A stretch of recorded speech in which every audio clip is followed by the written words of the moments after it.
8h55 sur France Culture, voici maintenant notre rendez-vous épistolaire quotidien, la boîte à lettres en partenariat avec le musée des lettres et manuscrits.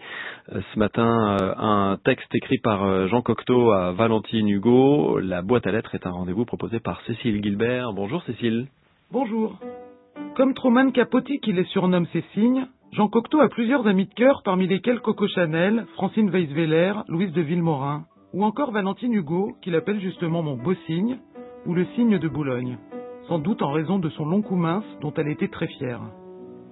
Née Valentine Grosse en 1887 à Boulogne-sur-Mer, c'est une femme tout en longueur avec de grands yeux de poupée, un grand nez, une bouche large.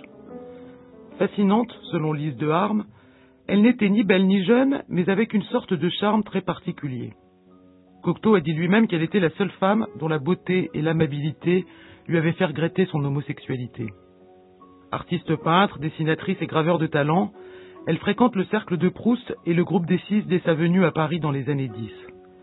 Maîtresse d'Edgar Varèse, elle a de quoi intéresser Cocteau, de 2 ans son cadet, car elle reçoit chaque mercredi éditeurs, poètes et peintres dans son appartement tout en noir de l'île Saint-Louis. J'étais la clé en quelque sorte, le cœur de ce qu'il ambitionnait, dira-t-elle encore un demi-siècle plus tard. Mariée en 1919 au peintre Jean Hugo, arrière-petit-fils de Victor, elle collabore avec lui à la création des costumes de 2 spectacles du vibrayonnant Cocteau. Les Mariés de la Tour Eiffel en 1921, Roméo et Juliette en 1924. La lettre du 20 janvier 1923, signée d'un J et d'un cœur, que lui envoie l'auteur de Thomas l'imposteur et menteur de Raymond Radiguet, se situe donc dans l'intervalle, à une époque où Valentine prend l'habitude de passer avec eux des vacances d'été au Piquet, près d'Arcachon. La tonalité affective est tendre, complice, remplie de petites confidences sur les menus détails qui peuplent l'existence laborieuse de tout créateur. Cette lettre illustre combien l'amitié était chère au cœur de Cocteau, comme en témoignent ces lignes plus tardives de la difficulté d'être. L'amitié entre homme et femme est délicate, c'est encore une manière d'amour. La jalousie s'y déguise, l'amitié est un spasme tranquille, sans avarice. Le bonheur d'un ami nous enchante, il nous ajoute, il n'ôte rien. À la fin des années 20, Valentine Hugo rejoint les surréalistes. Ses liaisons avec Paul Éluard puis André Breton signent pour Cocteau sa trahison. Leur idylle en pleine guerre et leur passé commun autour des ballets russes semblent abolis.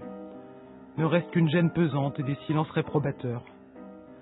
Un mauvais charme a changé Valentine Hugo en ma pire ennemie, écrit alors le poète à une relation commune. D'autres sœurs d'élection prendront la relève.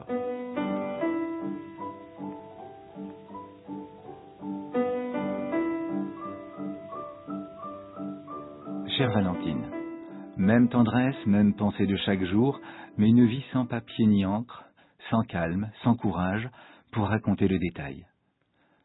Antigone marche très bien malgré les acteurs qui redeviennent eux-mêmes et les costumes sales. Je corrige les épreuves du grand écart et Monsieur Bébé sa dactylographie car son livre n'est pas encore chez l'imprimeur. Livres et dessins paraîtront en février. Prix franco-américain, 10 000 francs. Jury, Morand, Giraudoux, Max Jacob, Bernard Fay, Jacques de Lacretelle, Valérie Larbeau et moi. Assez drôle, n'est-ce pas? Gallimard m'a demandé un témoignage de réconciliation. J'ai donné Thomas. Il va le mettre en train tout de suite. Il voudrait m'épouser complètement. Mais je suis lié avec Stock, maison parfaite et charmante. Je tromperai Stock de temps en temps avec la NRF si elle se montre amoureuse. Vous devez bien rire de ces nouvelles qui allongent le nez de Gide. Nous avons donné Antigone au vieux Colombier. Le public ricanait et riait. Gide a eu le toupet de mettre ses rires sur mon compte. Je lui ai répondu que c'était le résultat du beau travail de la NRF. À mon égard, ici phrase sublime. Peut-être, dit-il, y a-t-il de la faute du public, car dans Saül, j'ai voulu faire rire et personne n'a ri. Voyez, je bavarde, et je ne demande pas si la jambe de Jean va vite le porter jusqu'à moi, qu'il l'embrasse et vous supplie de revenir vite. Jean.